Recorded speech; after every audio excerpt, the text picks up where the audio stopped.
Broadcasting live from the mountains of Montana, get ready for an hour of pure, unapologetic conservative talk radio. Liberals beware, because this is the Wise Conservative Show. Hello and welcome to episode 90 of the Wise Conservative Show. I'm your host, Connor Wise. This is actually my first episode here in the new year, so Happy New Year to all you guys. It's kind of crazy that we're already at episode 90. I believe the show was started at the end of 2015, so it's been a while. It's been pretty great, and I'm glad to still be here talking to you guys. And I got to tell you, it was, 2-3 weeks, probably 3 weeks that I didn't have a show going on over break. And I am definitely very happy to be back to be making these shows for you guys. It was a bit long of a break from the show, I think, because I really missed actually doing this. So I'm happy to be back, happy to be here talking to you guys, telling you guys my view on all of the new current events and actually what's going on. A lot happened over this break. Of course, that book came out slamming our president. I'm sure you guys have heard a lot about that. I'm not really going to go into that because, quite honestly, I was listening to the news on my way back up here to Montana, and it was really the only thing that was talked about for just about the whole way up. So I feel like all of you guys have probably heard a lot about it, and it really was just a non-issue. The book contained lies. The CNN slammed it. The New York Times slammed it. MSNBC slammed it. Of course, Fox News did. So, I mean, it really turned out to be nothing at all, except for a good way for Donald Trump to actually distance himself from Bannon, which, in my opinion, was a great thing. So I'm not going to actually talk about that for you guys. I'm going to start off with something that actually came out today. I got this notification in class earlier, and that a federal judge, of course, or it might have been no, it was today. But a federal judge actually blocked DACA, the DACA issue that Donald Trump was going to try and get rid of DACA, going to try and implement something else. Well, a federal judge, guess what circuit, the Ninth, said that the President Trump issue here is not allowed to actually do this. So the Trump administration now is vowing that they're going to fight this federal injunction, and this is only a temporary block. This is just like with the ban, the travel ban. It's temporary. The White House is going to fight it, but now they have vowed that they are definitely going to fight it to get this reversed, because we do know that this DACA program is not helping our nation, folks. In this DACA program, what it's doing is it's normalizing a crime. And that's not what we want to be doing here, folks. So what we're actually going to see here is the Trump administration is going to be fighting this court injunction, this federal injunction, all the way probably to the top. There's going to be appeals and all that. And you know what I really noticed from this, though? And this is something that I noticed a long time ago with the travel ban. But every time the opposing side has an issue with something that conservatives do, they don't try to actually change it the right way. What they do is they run to the Ninth Circuit, and they bring their case before the Ninth Circuit because they know that circuit of federal judges is so biased and so liberal that they're going to support it. So they go to this Ninth Circuit, and of course, these judges block whatever President Trump has implemented or is going to implement. Because, according to the Ninth Circuit, you rule based on politics and not based on the Constitution. According to the Ninth Circuit, if the order is not liberal, then it's not right.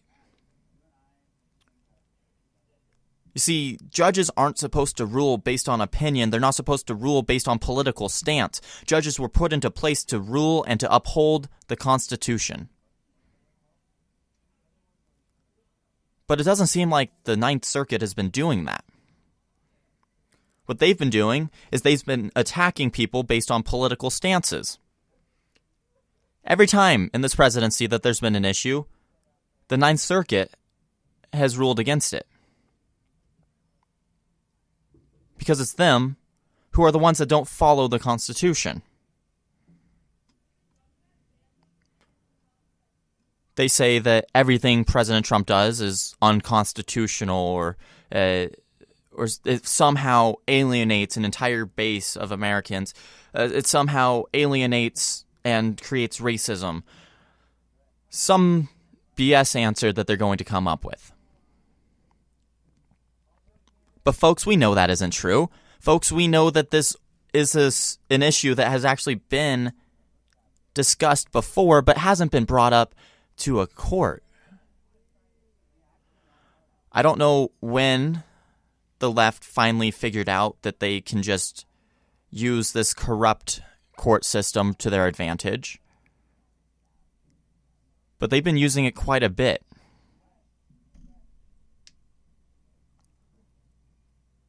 The judge said the nearly 690,000 DACA recipients must retain their work permits and protection from deportation while a lawsuit challenging the decision to end the program moves forward. So basically what this judge said is, I'm going to say that you can't actually do anything because a couple people politically disagree with you.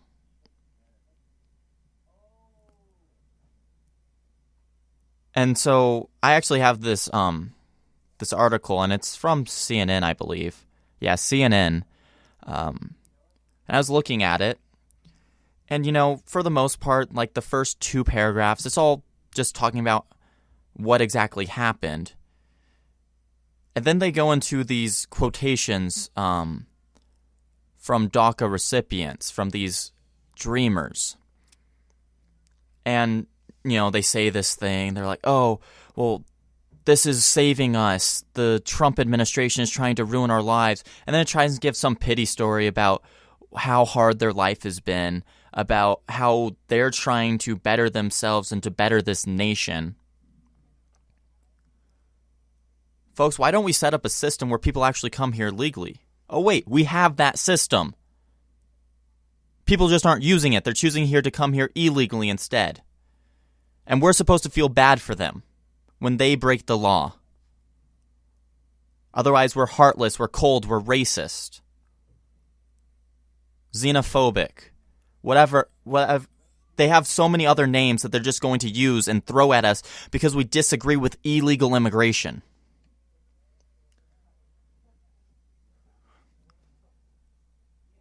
And then they say that they're the ones trying to help these people, that they're the ones trying to help our nation. But if they were trying to help our nation, they wouldn't be wanting to normalize illegal immigration like this. Folks, 75% of immigrants to the U.S., according to a Pew Research poll, or study, 75% of immigrants to the U.S. are on welfare. The majority of immigrants to the U.S. have no skill or little skill in the workforce. The left claims that we need these people to come here so that we can fill jobs. They claim that we don't have Americans who want to go out and farm or who want to cook in a kitchen. They say that we don't have Americans that want to fill those jobs. Or even can. But last time I checked, there were so many millions of Americans out of work.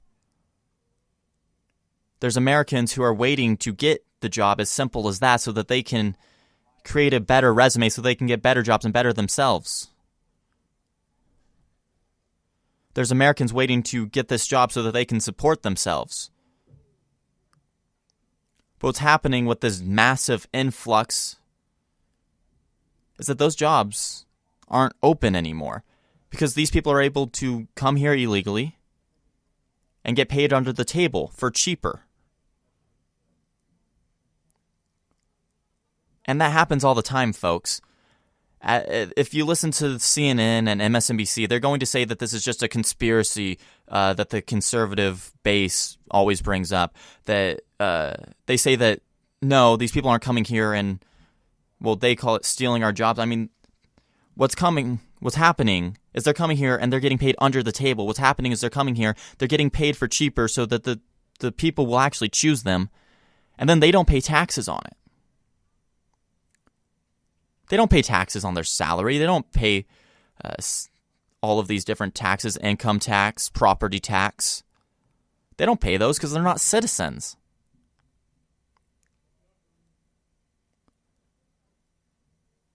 But then left to go, oh, but they pay taxes. They pay sales tax.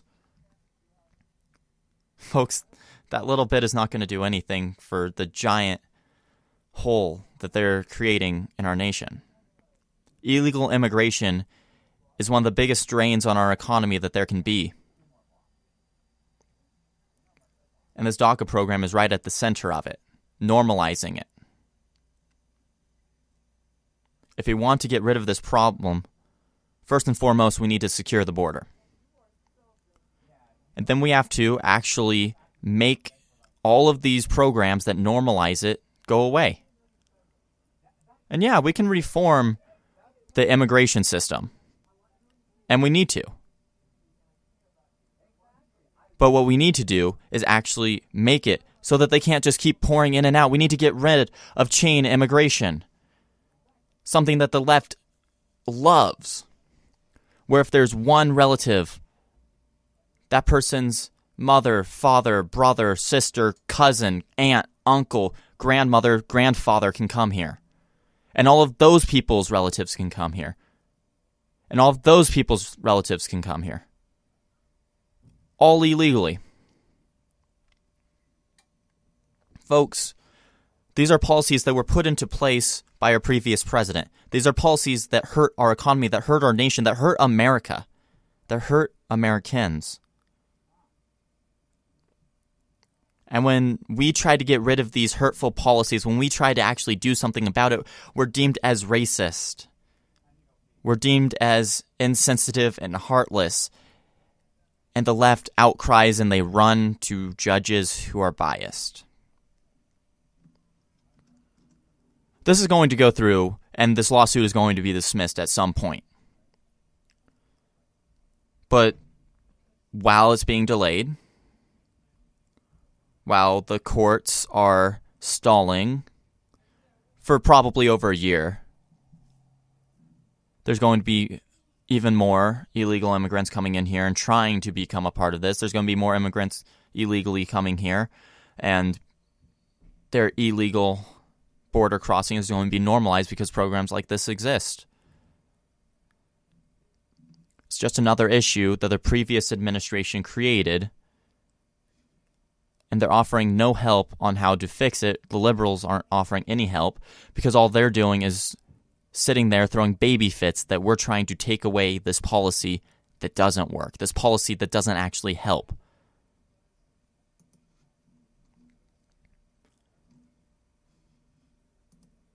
I'm kind of astounded at the amount of people that have been trying to go around the actual legal route here and trying to use biased judges. President Trump tweeted about it, saying how we know that our system is broken when they can just run to the circuit and anything will happen. And I looked in the subtweets of it, and all of these people were like saying how that President Trump was just mad that he couldn't control the courts, that he was just mad that they didn't always do what he wanted, that they did what would help these dreamers.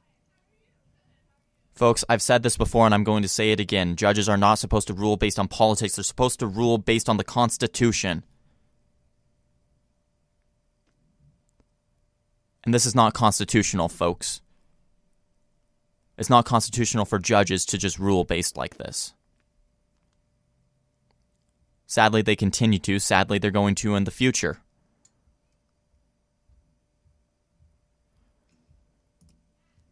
And sadly, that's going to be a thing that the left continues to use. All right, I'm going to take a quick commercial break. Don't go anywhere. This is The Wise Conservative Show. Hey everybody, Connor Wise here with an exclusive sneak peek of The Wise Conservative Show. Don't go anywhere. I'll be right back. With universal health care, which is essentially the next step beyond Obamacare, this is where Democrats want to take the country. This is where the left wants us to go. With universal health care, now there's no insurance companies, no one competing whatsoever, and the government controls it all. Calling all young conservatives. Have you ever wanted to write for an online publication? What about host your own conservative radio program? Now you can, thanks to YouthRevolt.org. Youth Revolt is a conservative media network for young people, the goal of which is to educate our fellow Americans, and also to expose the left-wing indoctrination that goes on in classrooms across the country. Become part of a team that is dedicated to taking the country back, one radio program or opinion column at a time. If you're interested, go to YouthRevolt.org and click on Join Us on the top of the page. Fill out our brief questionnaire, and one of our representatives will be in touch with you in no time at all. The time to reclaim our future is now. Be a part of something that's bigger than yourself, and join the movement today. Youth Revolt. Speak without fear.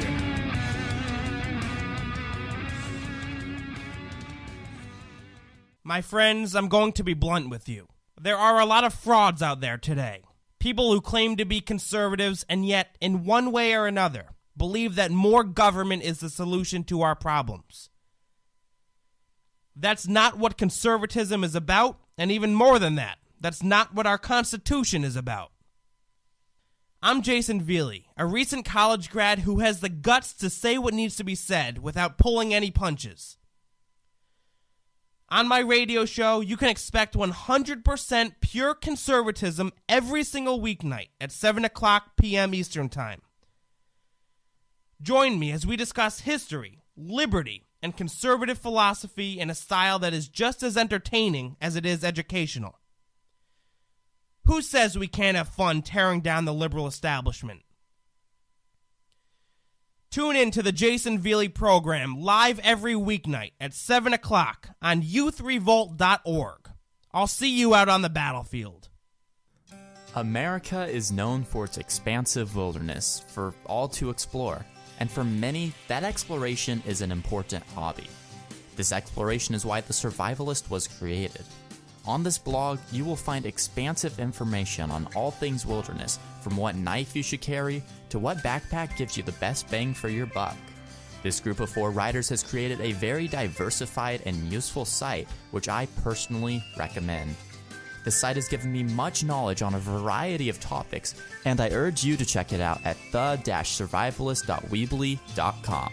Once again, that is the-survivalist.weebly.com. I was assuming that it meant coverage, but if he says that there's a small group of people who understood what it was, so I'm like, what is it? What is confetti? It gets 2 scoops. You know, everyone else around the table gets 1, and no word if there were sprinkles.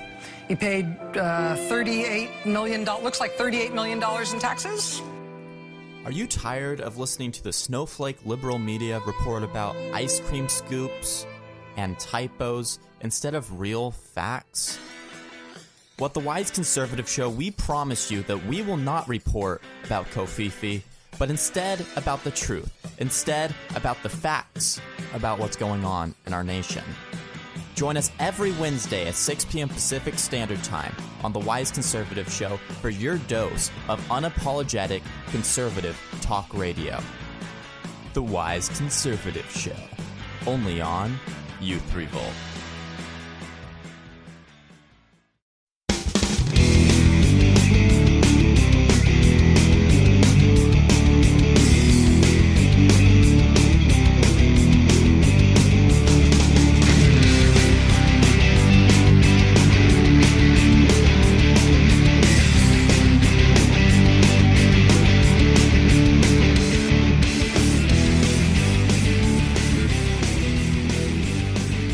Welcome back to the Wise Conservative Show. I'm your host, Connor Wise.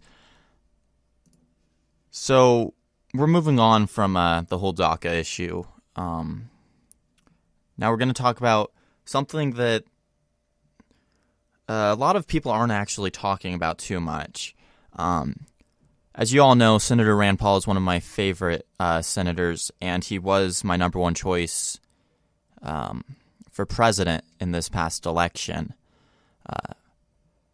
Well, now he's saying that he plans to filibuster the reauthorization of Section 702 of the Federal Intelligence Surveillance Act, or FISA, if necessary, as the House prepares to vote on a 6-year extension of this program.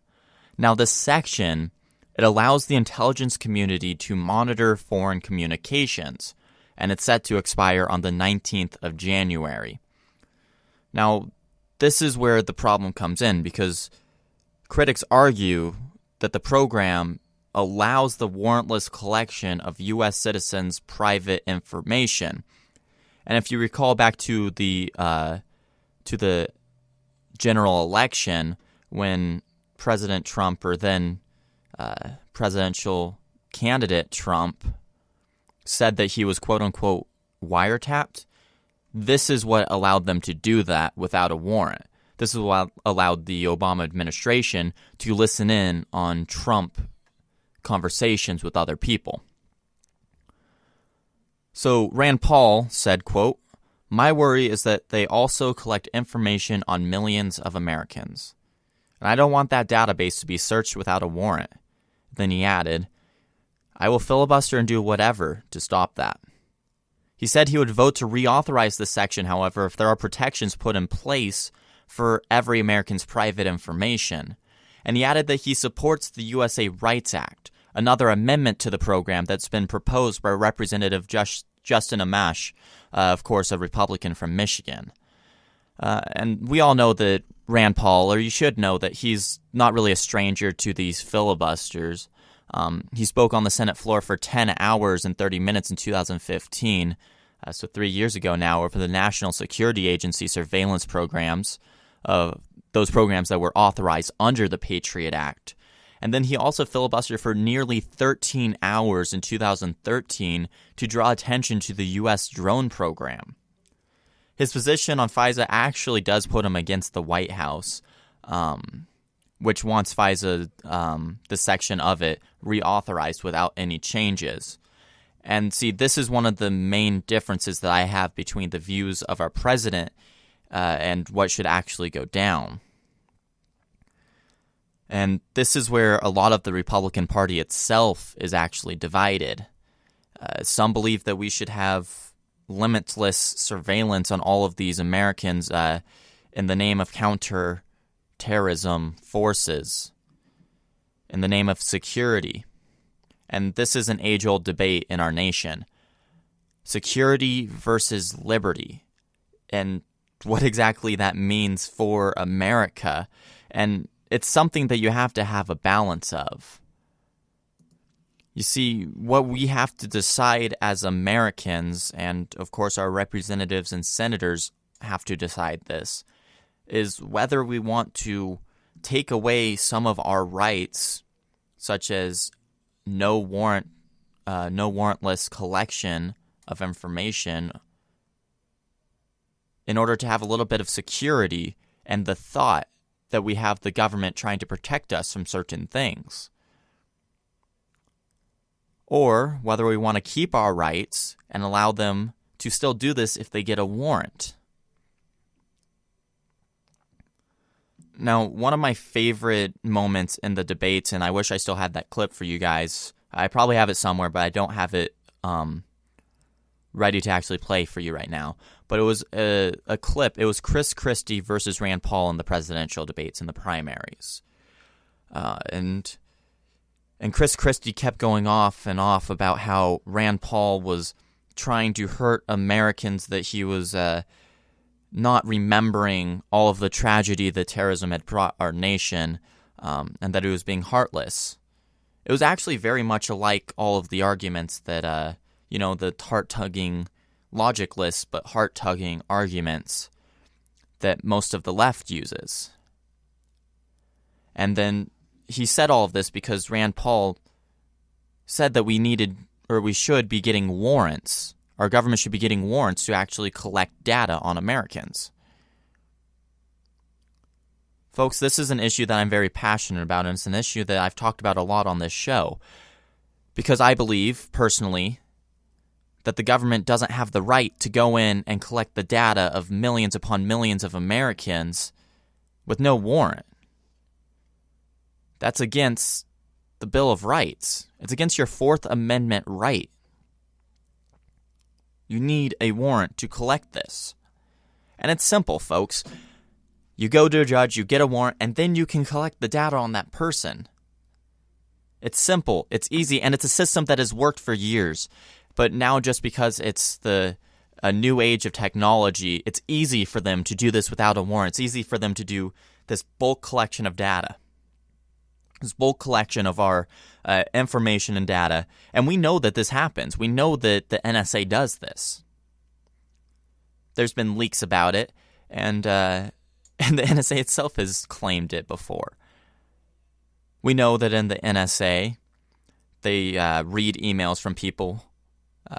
We know in the NSA, they collect this bulk amount of data of millions of Americans with no warrants.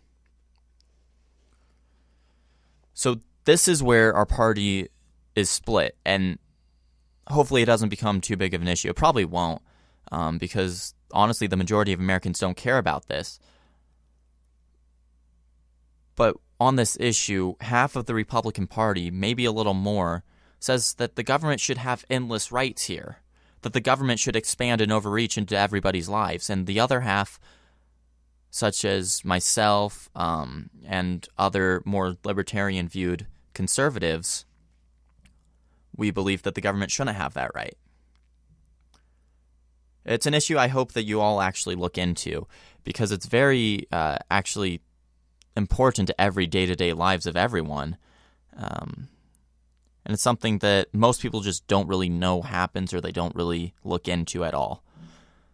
So I'm actually very happy that Senator Paul is going to be, or is threatening to filibuster on that. He will filibuster on it. Hopefully the Republican Party does what it should do and votes for the amendment, the USA Act, I believe it was, USA Rights Act. Hopefully they actually do that. But moving into more, kind of celebrity stuff, we all know that Hollywood loves to rip conservatism in general, and also, rip our president constantly. So at a speech at the National Board of Review Awards, just more awards that they give themselves, actor Robert De Niro ripped our president multiple times. He was discussing the film that hasn't even come out yet, The Post, which is about the Pentagon Papers published in the early 1970s, which, of course, Meryl Streep, she's in it, and she's been very vocal about President Trump. And, he said a lot of insults, and it was rather vulgar, some of the things he said, so it's actually bleeped out in this audio clip that I have, because it was really quite astonishing, the language that he was using. But I have, it's almost a 3-minute clip of this part of the speech where he was bashing our president. So take a listen to this. I'll be right back. It was fascinating to watch The Post. That story took place nearly 50 years ago, but there are many parallels today, obviously. At the time of the story, Donald Trump was suffering from bone spurs. Today, the world is suffering from the real Donald Trump. Come on, let's go. What are we talking about? Let's clap for that. This idiot is the president.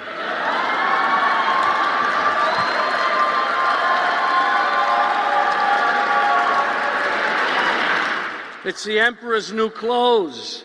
The guy is a fool. Come on. The publication of the Pentagon Papers was a proud moment for American journalism. The Times and the Post challenged the government over critical First Amendment issues, and the press prevailed. Our government today, with the prompting of our baby-in-chief, has in chief, I call him, has put the press under siege, ridiculing it and trying to discredit it through outrageous attacks and lies. And again, just like 1971, the press is distinguishing itself with brave and exacting journalism.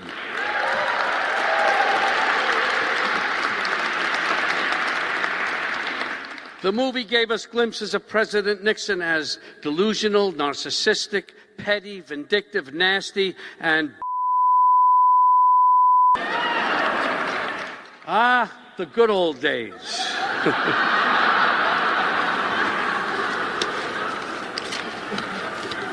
The movie and my friend Meryl Streep showed us the evolution of courage. Kay Graham was forced into a man's world and showed the world, and all those men, something about the qualities of daring and devotion to public service, qualities that were then thought of as manly.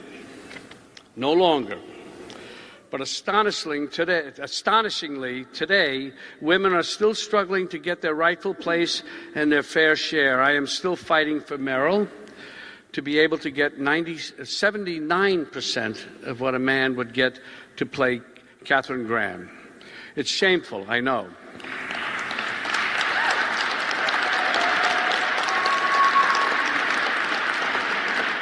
The good news is that I think we're at a watershed moment, and it's about time. So he actually attacked our president. He attacked conservative ideals in general for a couple issues in there, and he praised not only Meryl Streep, he praised the press in there for its bravery in today's society because of all the attacks that are going on against it. He made a claim about the wage gap in there. Just generally, he made a lot of political talk that really shouldn't be going on by celebrities. Because, well, they think that they should be telling the world what they need to view. They think that everyone needs to have the same views as them. They're in this little, and this is actually a term that I heard from liberals trying to attack conservatives. They called it echo chambers. They say that conservatives are always just talking in our own little groups. We have these echo chambers where we just repeat each other. But I've noticed when I was listening to this that that's exactly what's going on here. They have these, as they would say, echo chambers going on, where they're touting all these very radical progressive views to other radical progressives and saying that they're right, that everyone agrees with them because they're only in a room of people to have the same views, like 50 or so people to have the same views instead of, actually looking at America and looking at a map, looking at the amount of people that voted for conservative ideals. So what happened here is he used very vulgar language to describe our president, a very disrespectful thing. What happened is he praised a woman who has done the same thing for our president. And what happened is he praised the fake news. He's one of those people, Robert De Niro. He's bashed Trump before. He said that he wanted to punch Donald Trump in the face. He said all of these different things that are very disrespectful, but they get away with it somehow because, well, the media agrees with them. Folks, imagine if anybody had said that about our previous president. They would have deemed them as racist right off the bat. They would have deemed them as disrespectful right off the bat. But instead, they're praising Robert De Niro. They're praising Meryl Streep. They're praising all of these people who say these vulgar and disrespectful things about our president and about our country as in itself. But then again, look at who they nominated for president, who called half of the nation deplorable, who insulted and alienated half of the nation. Well, that's what they're doing here. They're alienating half of the nation who support our president. Anyone who doesn't agree with them, they say that they don't care about them. They say that they don't matter. And they think that we shouldn't exist, that those of us who disagree with them shouldn't exist. They think that everyone should agree with them day in and day out on every issue, no matter what. That's how it is in Hollywood. That's how it is in the media. That's how it is on college campuses across America. It's how it is wherever radical progressive ideals prosper. If someone disagrees, they're immediately alienated, they're immediately insulted, they're even sometimes assaulted because of it. But it's normal, according to the media. It's normal, according to Hollywood. It's normal, according to college campuses. Folks, it's not normal. If a conservative did this to a liberal, they'd be deemed as racist, as discriminatory, as disrespectful, as a whole long list of names. But because it's a liberal doing it to a conservative, it's okay. This is the kind of hypocrisy that surrounds the entire liberal ideology in our nation. This hypocrisy that they've built themselves upon and they use to shroud all of these different things that they do. They use to say that their actions are okay, that whatever they do is fine, because they think that we're the evil ones, that we're the intolerant ones, that we're the ones who are doing all this evil. It's been going on for a very long time. And I find it funny that these Hollywood actors think that America cares about them so much that everything that they say is worth it, that everything that they say should be listened to. They think that they're really all that. They're so full of themselves that they think that they're the ones that matter and that no one else does. They don't realize that the majority of Americans couldn't care about anything that they say. They don't realize that the majority of Americans think that they're just these stupid elitists that are talking up on a stage, talking to each other and agreeing with each other about positions that most people don't hold. Being disrespectful, being vulgar, for no apparent reason, touting these lies and these misinterpretations of reality. I mean, you always saw the responses to those videos that they put out during the election, where there was 5 or 6 celebrities in them. It's usually black and white with the dramatic music in the background, talking about how Donald Trump was going to ruin America. And there's always the people, the brainwashed leftists who've grown up in our liberal school system, that say that, oh yeah, these people are so right. This man is basically Hitler because he drinks water. All these people that are just so out there that they'll never be able to see reality. But then you see the majority of Americans who are saying that these people are just so stupid that they're idiotic, that nothing they say is actually possibly true. It's kind of crazy, though, that they still believe that everything they say should go. And that everything they say is the truth. I don't know, I thought it was funny, though, that they continue to do this, that they think that they actually make a difference, besides, just reading scripts. That's all they've ever done, is reading a script, and they think because of that they're worth more than the average American. They think that they're worth a lot more. All right, I'm going to take one last quick commercial break. Don't go anywhere. This is the Wise Conservative Show.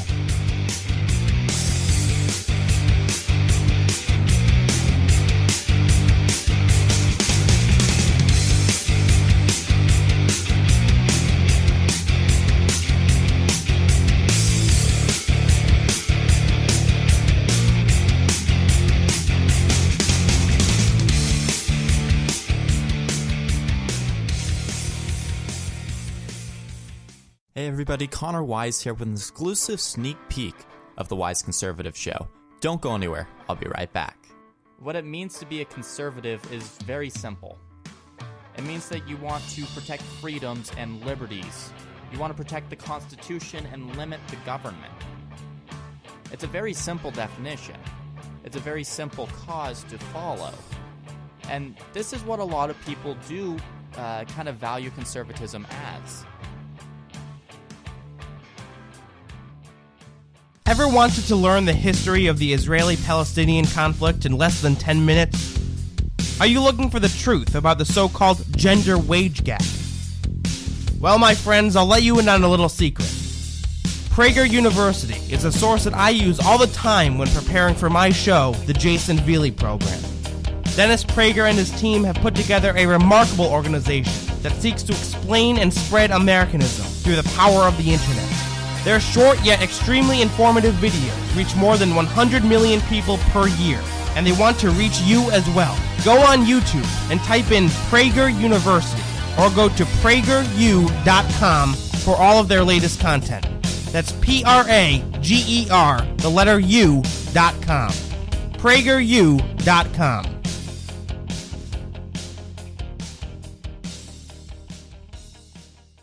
Hey everybody, Connor Wise here with an exclusive sneak peek of the Wise Conservative Show. Don't go anywhere, I'll be right back. With universal health care, which is essentially the next step beyond Obamacare, this is where Democrats want to take the country. This is where the left wants us to go. With universal health care, now there's no insurance companies, no one competing whatsoever, and the government controls it all. Have you ever wanted to stand up to your liberal professor? Have you ever wanted to help expand the conservative movement? Well, it sounds like you would be a perfect fit for Youth Revolt. Youth Revolt is a team of dedicated young conservatives fighting liberal indoctrination within our school system.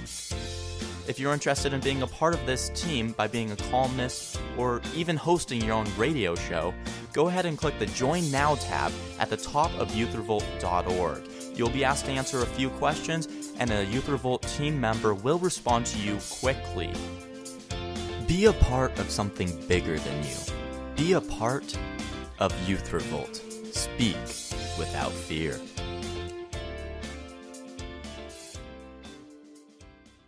If you got a business, that you didn't build that. Somebody else made that happen. Get out of here, you idiot. Sorry about that, folks. Jason Veely here, host of the Jason Veely Program. I'm a 22-year-old conservative who is fired up and ticked off at the direction the progressive left have taken this country. Join me every weeknight at 7 o'clock as we promote liberty, advance conservative principle, and work to restore the Constitution of the United States. I can get loud and I can get passionate. How can we afford not to when so much is on the line? Tune in to the Jason Veely Program, live every weeknight at 7 o'clock p.m. Eastern Time on youthrevolt.org. I'll see you out on the battlefield.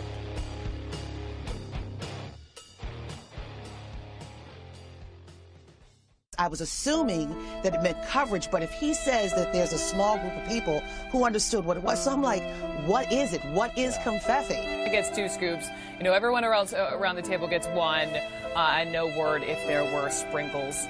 He paid $38 million, looks like $38 million in taxes. Are you tired of listening to the snowflake liberal media report about ice cream scoops and typos instead of real facts? Well, at the Wise Conservative Show, we promise you that we will not report about Kofifi, but instead about the truth. Instead, about the facts about what's going on in our nation. Join us every Wednesday at 6 p.m. Pacific Standard Time on the Wise Conservative Show for your dose of unapologetic conservative talk radio. The Wise Conservative Show, only on Youth Revolt.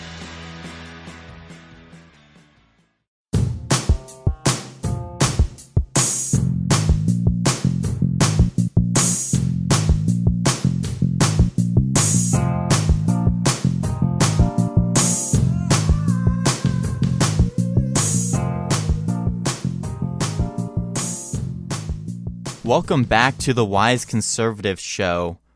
I'm your host, Connor Wise. So we actually don't have much more time left. It's already 7:45 here in Mountain Time, so 6:45 Pacific Standard. So we only have like 15 minutes left.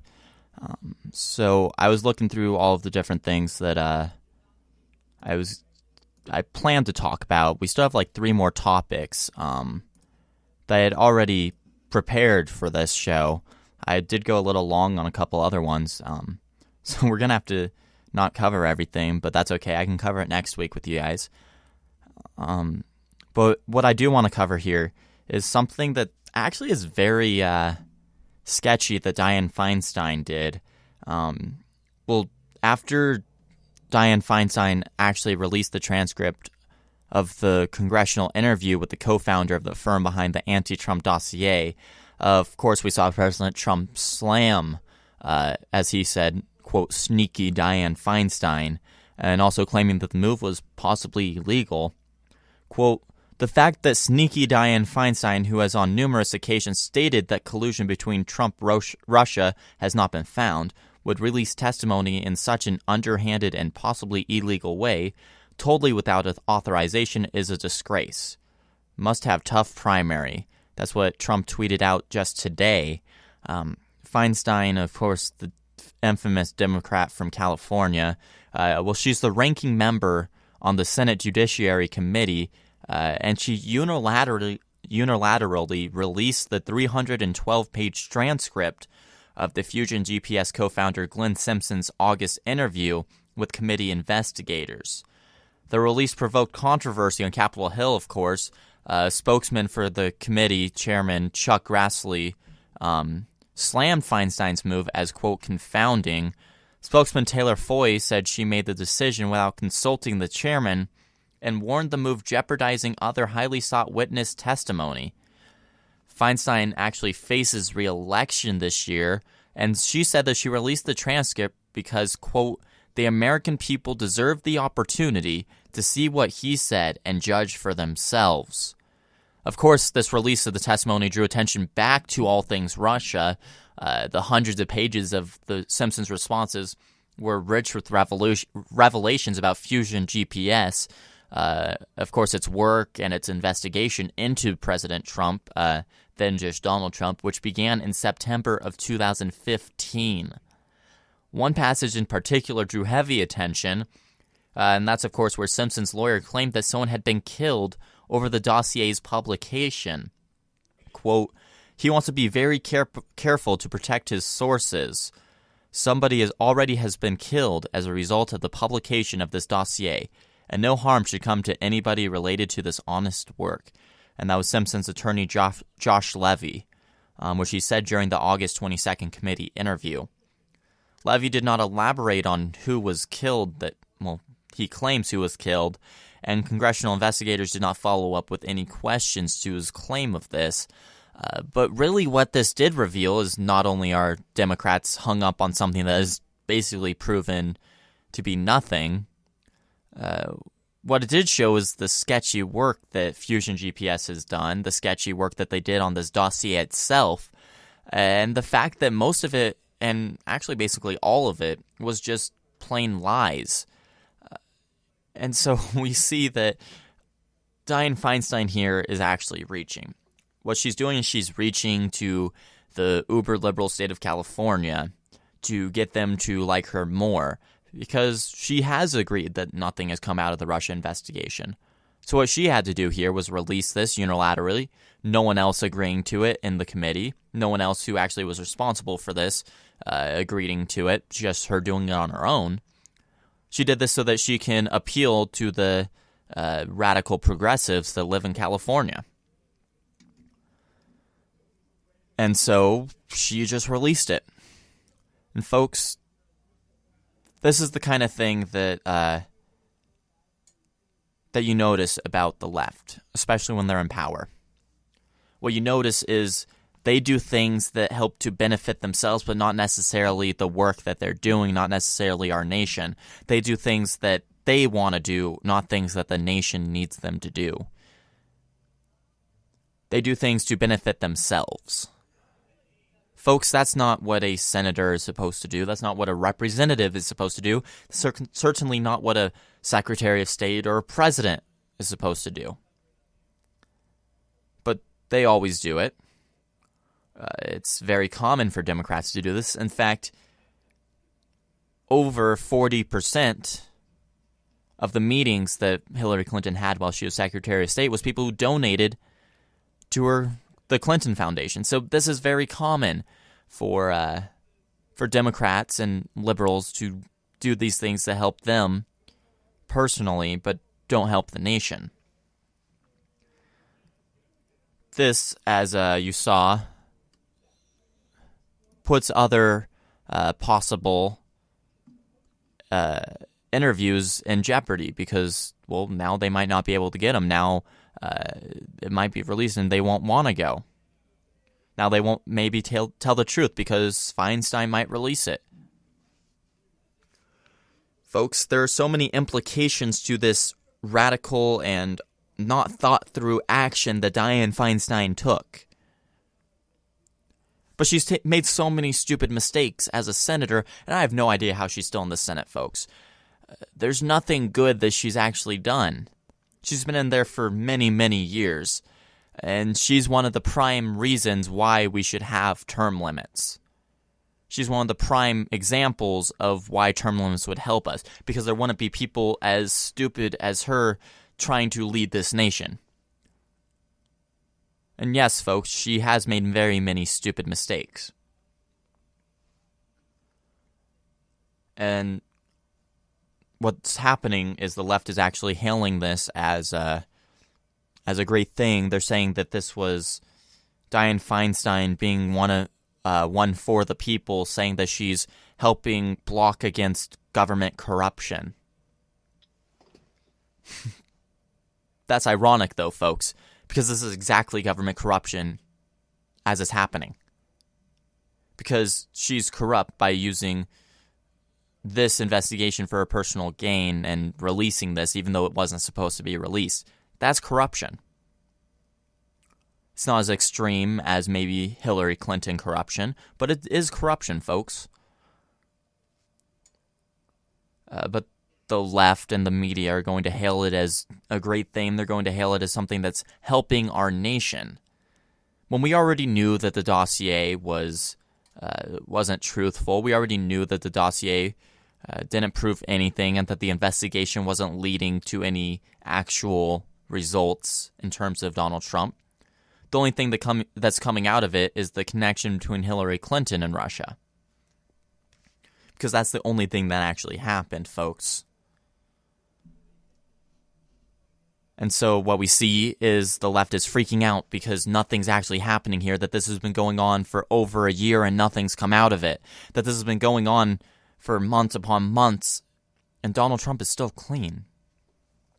And so now they're trying to say that President Trump is dodging interviews, even though he hasn't been asked to have an interview for Mueller yet. I saw 2 or 3 articles on between CNN and the Washington Post and all these different sites saying that President Trump was dodging interviews. The bias in the media is astounding. And the fact that they're still trying to claim that this collusion with Russia happened between President Trump and Russia is just on another level of not being in reality. Because we all know that this didn't happen. We all know that if anyone worked with Russia, it wasn't Republicans, but it was Democrats. We already know that, folks. That is a fact. The special counsel is another political game that the left has set up. Hopefully they don't get away with it. All right, that's all for today's episode of The Wise Conservative Show. My name is Connor Wise. I'd like to thank you all for tuning in. You can find me on Spreaker.com/TheWiseConservative, YouthRevolt.org. You can search Youth Revolt up on Facebook. You can subscribe to our podcast on TuneIn and on iTunes. I'd like to thank you all for tuning in once again, and as always, God bless.